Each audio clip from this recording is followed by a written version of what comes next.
புதுச்சேரி கம்பன் கலையரங்கில் நடைபெற்ற கம்பன் விழா நிறைவு நிகழ்வில் இலங்கை ஜெயராஜ் தலைமையில் ஒப்பற்ற தியாகம் செய்தவர் இந்திரஜித் மாரிசன் கும்பகர்ணன் என்ற தலைப்பில் பட்டிமன்றம் நடைபெற்று இறுதி தீர்ப்பு வழங்கப்பட்டது. புதுச்சேரி கம்பன் கழகம் சார்பில் 58ஆம் ஆண்டு கம்பன் விழா புதுச்சேரி கம்பன் கலையரங்கில் கடந்த 9ஆம் தேதி துவங்கியது.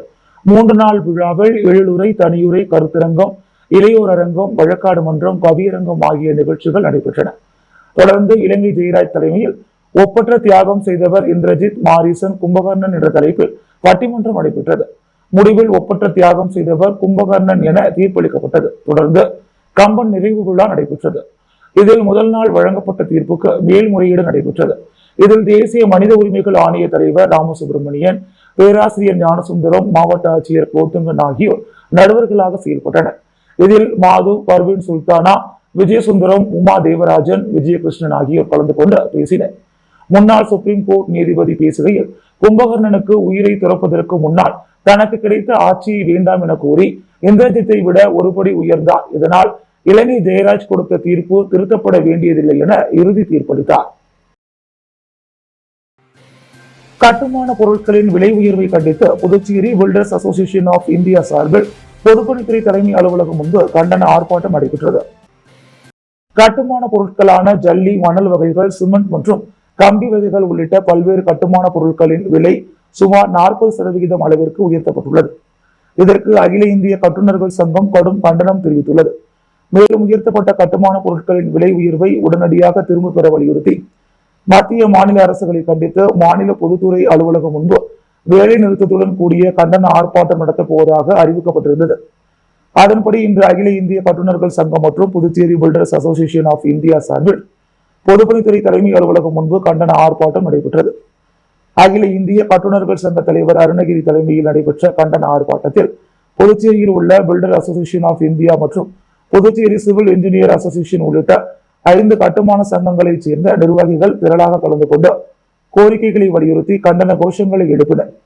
இது குறித்து போராட்டத்தில் ஈடுபட்டவர்கள் கூறும் பொழுது, தொடர்ந்து கட்டுமான பொருட்களின் விலை 40% முதல் 50% வரை உயர்த்தப்பட்டுள்ளது. இது கண்டிக்கத்தக்கது. இதனால் கட்டுமான தொழில் பாதிக்கப்பட்டுள்ளது. எனவே உடனடியாக விலை உயர்வை மத்திய, மாநில அரசுகள் குறைக்க வேண்டும். அப்படி இல்லாத பட்சத்தில் தொடர் போராட்டத்தில் ஈடுபட போவதாகவும் தெரிவித்தனர்.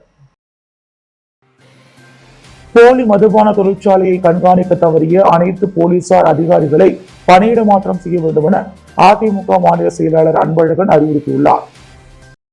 இதுகுறித்து அவர் கூறுகையில், புதுச்சேரியில் தயாரிக்கப்பட்ட போலி மதுபானங்கள் கடலூர், நாகப்பட்டினம், விழுப்புரம் உள்ளிட்ட 10க்கும் மேற்பட்ட தமிழக மாவட்டங்களில் உள்ள டாஸ்மாக் கடைகளில் விற்பனை செய்யப்படுகிறது. கடந்த சில தினங்களுக்கு முன் புதுச்சேரியில் இருந்து கடத்தப்பட்ட போலி மதுபானங்கள் வானூர் அருகே பூத்துறையில் தமிழக கலால் துறையினரால் பறிமுதல் செய்யப்பட்டது. பின் வெளியனூர் அடுத்த உளவாய்க்கால் பகுதியில் அமைச்சருக்கு சொந்தமான இடத்தில் நாள் ஒன்றுக்கு 50 லட்சம் ரூபாய் அளவிற்கு போலி மதுபான உற்பத்தி செய்யப்பட்டு கடத்தியது கண்டுபிடிக்கப்பட்டுள்ளது. அமைச்சரின் குடும்பத்திற்கு சொந்தமான இடம் என்பதால் போலி மதுபான தொழிற்சாலையை உள்ளூர் காவல் அதிகாரிகள், வருவாய்த்துறை அதிகாரிகள் கண்காணிக்காமல் விட்டுள்ளனர். இப்பிரச்சனையில் தொடர்புடைய உள்ளூர் அனைத்து போலீசார் மற்றும் அதிகாரிகளை பணியிட மாற்றம் செய்ய வேண்டும் என்று அவர் கூறினார். பேட்டியின் போது மாநில துணை செயலாளர்கள் நாகமணி, கிருஷ்ணமூர்த்தி, மாநில அண்ணா தொழிற்சங்க பேரவை செயலாளர் பாப்புசாமி ஆகியோர் உணர்ந்தனர். புதுச்சேரி ராஜ்பவன் தொகுதிக்குட்பட்ட வாழைக்குளம் செங்கலநீர் அம்மன் ஆலயத்தில் சித்ரா பௌர்ணமியை முன்னிட்டு நடைபெற்ற பால்குட அபிஷேக விழாவில் சட்டமன்ற உறுப்பினர் வி. பி. ராமலிங்கம் கலந்து கொண்டு சுவாமியை வழிபட்டு மகளிருக்கு பரிசு பொருளை வழங்கினார். புதுச்சேரி ராஜ்பவன் தொகுதிக்குட்பட்ட வாழைக்குளம் பகுதியில் அமைந்துள்ள அருள்மிகு ஸ்ரீ செங்கலநீர் அம்மன் ஆலயத்தில் சித்ரா பௌர்ணமியை முன்னிட்டு இன்று 25ஆம் ஆண்டாக 108 பால்குட அபிஷேக விழா நடைபெற்றது. தொடர்ந்து பால்குட ஊர்வலம் நடைபெற்று அம்மனுக்கு பால் அபிஷேகம் நடைபெற்றது. விழாவின் சிறப்பு அழைப்பாளராக சட்டமன்ற உறுப்பினர் வி. பி. ராமலிங்கம் கலந்து கொண்டு சுவாமியை வழிபட்டார். தொடர்ந்து நடைபெற்ற அன்னதான விழாவை துவக்கி வைத்து மகளிருக்கு பரிசு பொருட்களை வழங்கினார். நிகழ்ச்சிக்கு ராஜ்பவன் தொகுதியின் பாஜக ஒருங்கிணைப்பாளர் நாகராஜன் முன்னிலை வகித்தார். இந்நிகழ்ச்சியில் ஆனந்த கண்ணன், சீனிவாச பெருமாள், ரவிச்சந்திரன், பிரகாஷ் செல்வம், தீனா, ஆனந்தன், ராகுல், பாலமுருகன், வீரம்மா, மீரா, உமா மகேஸ்வரி, ஜெயா, பாக்கியா, லட்சுமி உள்ளிட்ட பாஜக நிர்வாகிகள் பலர் கலந்து கொண்டனர். முன்னதாக விழாவிற்கு வருகை தந்த சட்டமன்ற உறுப்பினரை ஆலய உரிமையாளர் பழனி ராஜா பொன்னாடை போற்றி வரவேற்றார். கருவடிக்குப்பம் குரு சித்தானந்தா சுவாமி கோவிலில் நேற்று நடைபெற்ற குரு பயிற்சியையொட்டி குரு பகவான் சிறப்பு அலங்காரத்தில் பக்தர்களுக்கு அருள்பாலித்தார். கருவடிக்குப்பம் குரு சித்தானந்தா சுவாமி கோவிலில் குரு பெயர்ச்சி சிறப்பு பூஜை நடைபெற்றது. நவக்கிரகங்களில் ஒன்றான குரு பகவான் நேற்று பகல் 1:19 மணிக்கு ரிஷப ராசியில் இருந்து மிதுன ராசிக்கு இடம்பெயர்ந்தார். அதனையொட்டி கருவடிக்குப்பம் குரு சித்தானந்தா சுவாமி கோவிலில் சிறப்பு பூஜை நடைபெற்றது. காலையில் கலச பிரதிஷ்டை செய்து கணபதி ஹோமம், குரு பகவான் காயத்ரி மந்திர ஹோமம், நவக்கிரக ஹோமம் நடைபெற்றது. தொடர்ந்து குரு பகவானுக்கு மஞ்சள், விபூதி, பால், தயிர், இளநீர், பன்னீர், தேன் உள்ளிட்ட மங்கள திரவியங்களால் ஆன அபிஷேகம் நடைபெற்றது. தொடர்ந்து சிறப்பு அலங்காரத்தில் பகல் 1:19 மணிக்கு குரு பகவானுக்கு மகா தீபாராதனை நடைபெற்றது. ஏராளமான பக்தர்கள் தரிசனம் செய்தனர். தொடர்ந்து பக்தர்களுக்கு அன்னதானம் வழங்கப்பட்டது. பூஜைகளை தேவஸ்தான குருக்கள் தேவ சேனாதிபதி செய்திருந்தார். பூஜை ஏற்பாடுகளை அறங்காவலர் குழு தலைவர் இளங்கோவன், துணைத் தலைவர் சசிகுமார், செயலாளர் மதிவாணன், பொருளாளர் கதிரேசன், உறுப்பினர் அருள் செய்திருந்தனர். புதுச்சேரி உழவர்கரை புனித ஜெயராக்கினி அன்னை ஆலய ஆடம்பர தேர்பவனியை முன்னிட்டு சுமார் 1500 குடும்பங்களுக்கு மக்கள் சேவகர் டாக்டர் நாராயணசாமி கேசவன் சிக்கன் பிரியாணி வழங்கினார். புதுச்சேரி உழவர்கரை தொகுதிக்குட்பட்ட உழவர்கரை பகுதியில் அமைந்துள்ள புனித ஜெயராக்கினி அன்னை ஆலயத்தின் 310ஆம் ஆண்டு பெருவிழாவில் 10வது நாளாக நடைபெற்ற ஆடம்பர தேர்பவனியை முன்னிட்டு உழவர்கரை தொகுதி என்ஆர் காங்கிரஸ் பிரமுகர் மக்கள் சேவகர் டாக்டர் நாராயணசாமி கேசவன் உழவர்கரை பகுதி, வயல்வெளி நகர், வின்சென்ட் வீதி, நண்பர்கள் நகர் மற்றும் புதுநகர் ஆகிய பகுதிகளில் உள்ள சுமார் 1500 குடும்பங்களுக்கு அவர்களின் இல்லங்களுக்கு நேரடியாக சென்று சிக்கன் பிரியாணி வழங்கினார். அப்போது ஊர் முக்கியஸ்தர்கள், என்ஆர் காங்கிரஸ் பிரமுகர்கள் மற்றும் தொண்டர்கள் திரளாக கலந்து கொண்டனர். புதுவை ராஜ்பவன் தொகுதியில் சாலைகள் மேம்படுத்தும் பணியினை அமைச்சர் லட்சுமி நாராயணன் பூமி பூஜை செய்து துவங்கி வைத்தார்.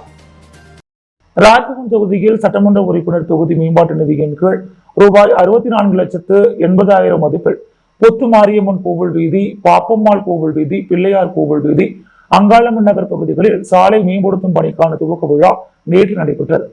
விழாவில் தொகுதி சட்டமன்ற உறுப்பினரும் அமைச்சருமான லட்சுமி நாராயணன் தலைமை தாங்கி பூமி பூஜை செய்து பணிகளை துவக்கி வைத்தார். இதில் புதுச்சேரி நகராட்சி ஆணையர் கந்தசாமி, செயற்பொறியாளர் சிவபாலன், உதவி பொறியாளர் பழனிராஜா, என்ஆர் காங்கிரஸ் நிர்வாகி ராமலிங்கம் உள்ளிட்ட பலர் கலந்து கொண்டனர். திருபுவனை தொகுதி சோரப்பட்டு கிராமத்தில் முன்னாள் சட்டமன்ற உறுப்பினர் கோபிகா தலைமையில் நீர்மூர் பந்தல் திறக்கப்பட்டது. புதுவையில் கடந்த சில நாட்களாக வெயிலின் தாக்கத்தினால் நிலவி வரும் வெப்பத்திலிருந்து பொதுமக்களை காக்கும் வகையில் திருபுவனை தொகுதி என்ஆர் காங்கிரஸ் கட்சி சார்பில் சோரப்பட்டு கிராமத்தில் முன்னாள் சட்டமன்ற உறுப்பினர் கோபிகா தலைமையில் நீர்மூர் பந்தல் அமைக்கப்பட்டது. இந்நிகழ்ச்சியில் பொதுமக்களுக்கு தர்பூசணி, கிர்ணிப்பழம், வெள்ளரிப்பழம் உள்ளிட்ட குளிர்ச்சி ஊட்டும் பழ வகைகளும் வழங்கப்பட்டது. இந்நிகழ்ச்சியில் புதுச்சேரி மாநில தொண்டரணி தலைவர் வீராசாமி, தொகுதி தலைவர் ராஜா உள்ளிட்ட ஏராளமான கட்சி நிர்வாகிகள், பொதுமக்கள் பலர் கலந்து கொண்டனர். புதுவை தமிழ் சான்றோர் பேரவை சார்பில் நடைபெற்ற முப்பெரும் விழாவில் பங்கேற்ற சபாநாயகர் செல்வம் ஆய்வறிஞர்களுக்கு தொல்காப்பிய செல்வர் விருதுகளை வழங்கி பாராட்டினார். புதுவை தமிழ் சான்றோர் பேரவை சார்பில் தமிழ் இலக்கண தந்தை தொல்காப்பியர் விழா புதுச்சேரி மொழியியல் பண்பாட்டு ஆராய்ச்சி நிறுவனத்தில் பாவரங்கம், நூல் வெளியீடு, விருது வழங்கல் என முப்பெரும் விழாவாக நிறுவனர் கலைமாமணி முனைவர் நெய்தல் நாடன் தலைமையில் நடைபெற்றது. தமிழ் மாமணி சிலம்பு செல்வராசு, கலைமாமணி முனைவர் சம்பத், கவிமாமணி சிந்தைவாசன், பாவலர் வேணு ஞானமூர்த்தி, சபரி பத்மநாபன், முத்து ஐயாசாமி, சிவராமன் சுந்தரமூர்த்தி ஆகியோர் முன்னிலையில் நடைபெற்ற விழாவிற்கு சாகித்ய அகாதமி பொதுக்குழு உறுப்பினர் கலைமாமணி பூபதி பெரியசாமி அனைவரையும் வரவேற்றார். தொல்காப்பியரின் திருவுருவ சிலைக்கு மலர் வணக்கம் செலுத்தி பாவரங்கை தொடங்கி வைத்ததுடன் கலைவாணி குணபாலன், வாணி பிரபு, முனைவர் அரங்கன், மணிமாறன், கிருஷ்ணகுமார், நீல வெங்கடேசன், சவுந்தரராஜன், இளைய தீபன், மகாலிங்கம், சண்முகம் உள்ளிட்ட 100க்கும் மேற்பட்ட பாவலர்களுக்கு தொல்காப்பிய சுடர் விருதளித்து பாராட்டுரை வழங்கப்பட்டது. தொடர்ந்து இந்நிகழ்வில் சிறப்பு விருந்தினராக கலந்து கொண்ட புதுவை அரசு சட்டப்பேரவைத் தலைவர் ஏம்பலம் செல்வம் உலக புகழ் தொல்காப்பியர் என்னும் கவிதை தொகுப்பு நூலை வெளியிட்டு ஆய்வறிஞர்கள் பாவலர் அரங்க விஜயரங்கம், முனைவர் இளமதி ஜானகிராமன், முனைவர் இளங்கோ, முனைவர் பட்டம்மாள், கலைமாமணி, முனைவர் அரங்க முருகையன் ஆகியோருக்கு தொல்காப்பிய செல்வர் விருதுகளை வழங்கி சிறப்புரையாற்றினார். தொடர்ந்து முனைவர் கடவூர் மணிமாறன், மயிலம் சிவஞான பாலய சுவாமிகள், தமிழ் கல்லூரி முதல்வர் முனைவர் திருநாவுக்கரசு, மேனாள் கலை பண்பாட்டுத்துறை இயக்குனர் கலியபெருமாள், அரிமாச்சுடர் சிந்தைவாசன் ஆகியோர் வாழ்த்துரை வழங்கினர். தொடர்ந்து தமிழ் இலக்கண தந்தை தொல்காப்பியர் எனும் தலைப்பில் குடந்தை கவிஞாயிறு கோவிந்தராஜன், பாலு, மரபுமணி, வேலாயுதம், கவிஞாயிறு வீரமுருகையன், கவிஞாயிறு முருகுமணி, பாவலர் கரிய பெருமாள், திருநெல்வேலி கவிஞர் சக்தி மாராசி ஆகியோர் தலைமையில் மாபெரும் பாவரங்கம் நடைபெற்றது. இதில் தமிழகம், புதுவையில் பல்வேறு பகுதிகளில் இருந்து வந்த பாவலர்கள் கவிதை பாடினர். முடிவில் முனைவர் ஆனந்தன் நன்றி கூறினார். கலைமாமணி முனைவர் அரங்க முருகையன் நிகழ்ச்சியை தொகுத்து வழங்கினார். புதுச்சேரியைச் சேர்ந்த லக்கி ஜெனரல் எல்ஜி கிளாரியேட்டர் மற்றும் lucky generals India private limited நிறுவனம் சார்பில் ஏழை எளிய மக்களுக்கு நலத்திட்ட உதவிகள் வழங்குதல் மற்றும் இலவச மருத்துவ முகாம் நடைபெற்றது. இதில் 500க்கும் மேற்பட்ட மக்கள் கலந்து கொண்டு பயன்பெற்றனர். புதுச்சேரியைச் சேர்ந்த லக்கி ஜெனரல்ஸ் எல்ஜி கிளாடியேட்டர்ஸ் மற்றும் lucky generals India private limited சார்பில் சேவை தொண்டு நிகழ்ச்சி 2025 தனியார் திருமண மண்டபத்தில் நடைபெற்றது. லக்கி ஜெனரல்ஸ் நிறுவனத்தின் முழுமையான நிதி உதவியுடன் நடைபெற்ற நிகழ்ச்சி 100 ஏழை குடும்பங்களுக்கு அத்தியாவசிய தேவைகள் கொண்ட மளிகை பொருட்கள் வழங்கப்பட்டது. தொடர்ந்து 100 கிராமப்புற மாணவர்களுக்கு கல்வி உதவித்தொகைகள் மற்றும் பள்ளி பைகள், நோட்டு புத்தகங்கள், பேனாக்கள் மற்றும் கல்வி சார்ந்த உபகரணங்கள் வழங்கப்பட்டன. தொடர்ந்து நடைபெற்ற இலவச மருத்துவ முகாமில் சுமார் 200 நபர்களுக்கு இரத்த அழுத்தம், சர்க்கரை அளவீடு மற்றும் இரத்த வகை கண்டறிதல் உள்ளிட்ட அடிப்படை சோதனைகள் வழங்கப்பட்டன. மகாத்மா காந்தி மருத்துவக் கல்லூரி மற்றும் ஆராய்ச்சி நிறுவனத்திலிருந்து வந்த தகுதியான மருத்துவ குழு சேவைகளை வழங்கின. நிகழ்வில் பொதுச் செயலாளர் பன்னீர்செல்வம் தலைமையில் கல்வித்துறை பிரதிநிதி இளமுருகன் என்கின்ற ஜானகிராமன், பங்கூர் கிராம பஞ்சாயத்து தலைவர் ராஜாராம், நிறுவன தலைவர் பிரபாகர் உள்ளிட்ட 450க்கும் மேற்பட்ட உள்ளூர்வாசிகள் கலந்து கொண்டு பயன்பெற்றனர். மணவெளி தொகுதி ஓடைவெளி கிராமத்தில் எழுந்தருளியுள்ள ஸ்ரீ பெரம்படி மாரியம்மன் ஆலயத்தில் பால்குட ஊர்வலம் நடைபெற்றது. அரியாங்குப்பம் கொம்யூன் மணவெளி தொகுதி ஓடைவெளி கிராமத்தில் எழுந்தருளியுள்ள அருள்மிகு ஸ்ரீ சண்முக விநாயகர் மற்றும் ஸ்ரீ பெரம்படி மாரியம்மன் ஆலயத்தில் சித்ரா பௌர்ணமி விழாவை முன்னிட்டு பால்குட ஊர்வலம் நடைபெற்றது. முன்னதாக விநாயகர் கோவில் பகுதிகளில் 100க்கும் மேற்பட்டோர் கலந்து கொண்டு பூஜை செய்து பால்குடம் எடுத்து கிராம வீதிகளில் ஊர்வலமாக எடுத்து வரப்பட்டு ஆலயம் வந்தடைந்தது. அம்மனுக்கு சிறப்பு பாலாபிஷேகம் செய்யப்பட்டது. அதனைத் தொடர்ந்து சிறப்பு அபிஷேகங்கள் நடைபெற்று சிறப்பு அலங்காரத்தில் அம்மனுக்கு மகா தீபாராதனைகள் காண்பிக்கப்பட்டது. இதில் ஏராளமான பக்தர்கள் கலந்து கொண்டு சுவாமி தரிசனம் செய்து சுவாமியை வழிபட்டனர். விழாவிற்கான ஏற்பாடுகளை ஆலய நிர்வாக குழுவினர், கிராம இளைஞர்கள், பொதுமக்கள் இணைந்து செய்திருந்தனர். புதுச்சேரி முதலியார்பேட்டை ஸ்ரீ மாங்காளி அம்மன் கோவிலில் சித்ரா பௌர்ணமி திருவிழாவில் சிறப்பு விருந்தினராக சட்டமன்ற உறுப்பினர் சம்பத் கலந்து கொண்டு சுவாமி தரிசனம் செய்தார். முதலியார்பேட்டை அருள்மிகு ஸ்ரீ மாங்காளி அம்மன் கோவிலில் சித்ரா பௌர்ணமி திருவிழா கடந்த 3ஆம் தேதி கொடியேற்றத்துடன் தொடங்கியது. தொடர்ந்து அம்மனுக்கு பல்வேறு அபிஷேகங்கள், தீபாராதனைகள் காண்பிக்கப்பட்டது. தொடர்ந்து மாங்காளியம்மன் வீதி உலா காட்சிகளும் நடைபெற்றது. முக்கிய நிகழ்வான இன்று சித்ரா பௌர்ணமியை முன்னிட்டு அம்மனுக்கு சிறப்பு அபிஷேக, அலங்கார ஆராதனைகளும் நடைபெற்றது. இதில் சிறப்பு விருந்தினராக கலந்து கொண்ட சட்டமன்ற உறுப்பினர் சம்பத் சுவாமி தரிசனம் செய்தார். தொடர்ந்து பால் கஞ்சி சாகை வார்த்தல், அம்மனுக்கு பம்பை உடுக்கையுடன் வர்ணனை நடைபெற்றது. இதில் ஏராளமான பக்தர்கள் பங்கேற்று சுவாமியை வழிபட்டனர். நிகழ்ச்சிக்கான ஏற்பாடுகளை கோவில் நிர்வாக அதிகாரி வெங்கடேஸ்வரன், விழா குழு உபயதாரர்கள், பக்தர்கள் மற்றும் ஊர் பொதுமக்கள், இளைஞர்கள் செய்திருந்தனர். தமிழ் தேசிய பேரியக்கம் சார்பில் தஞ்சையில் நடைபெற்ற கூட்டரசு கோட்பாடு சிறப்பு மாநாட்டில் புதுச்சேரியிலிருந்து சென்று பல நிர்வாகிகள் கலந்து கொண்டனர்.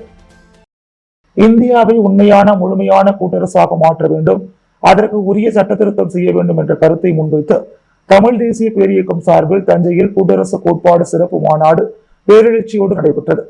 கலை நிகழ்ச்சி, கருத்தரங்கம், கண்காட்சி, பக்ரூலி முதல் சிந்து வரை விக்டர் எழுதிய தமிழர் வரலாற்று ஆய்வு நூல் வெளியிடப்பட்டது. மாலை நடைபெற்ற நிறைவரங்கத்தில் தமிழ் தேசிய பேரியக்க பொதுச் செயலாளர் வெங்கட்ராமன், நாம் தமிழர் கட்சி தலைமை ஒருங்கிணைப்பாளர் செந்தமிழன் சீமான், தமிழ் தேசிய பேரியக்க தலைவர் மணியரசன் சிறப்புரையாற்றினர்.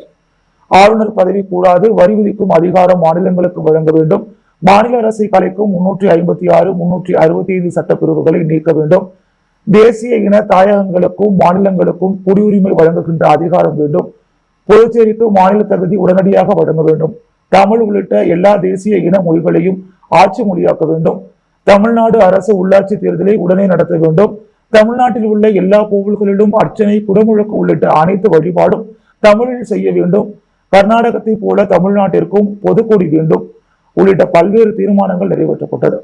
தமிழ் தேசிய பேரியக்க புதுச்சேரி செயலாளர் வேல்சாமி தலைமையில் தமிழ் தேசிய பேரியக்கத்தினரும் இயக்க தலைவர்கள் தமிழர் களம் தலைவர் அழகர், சதீஷ், புதுவை தமிழ் எழுத்தாளர் கழக செயலாளர், புதுவை தமிழ் நெஞ்சன், புதுச்சேரி படைப்பாளர் இயக்க தலைவர் ஆறு செல்வம், சரவணன், குரலட்டவர்கள் குரல் அசோக்ராஜ், தமிழ் தேசிய பேரியக்கத்தினர் மோகன்தாஸ், பெர்னான் ஷா, சிவராசாராமன், இசையாசிரியர் ராஜ்குமார், துறவி, செயலாளர் முருகன், முத்து, கடலூர் சூர்யா, மகளிர் ஆயம் பிரியா உள்ளிட்ட 40 பேர் தனி பேருந்தில் சென்று இம்மாநாட்டில் பங்கேற்றனர். புதுவையின் அன்றாட நிகழ்வுகளை காண பாண்டி ஹெட்லைன்ஸ் யூடியூப் சேனலை சப்ஸ்கிரைப் பண்ணுங்க. தொடர்ந்து எங்களுடன் இணைந்திருக்க பக்கத்தில் உள்ள பெல் பட்டனை பிரஸ் பண்ணுங்க, லைக் பண்ணுங்க, ஷேர் பண்ணுங்க. என்றும் உங்களுடன் பாண்டி ஹெட்லைன்ஸ்.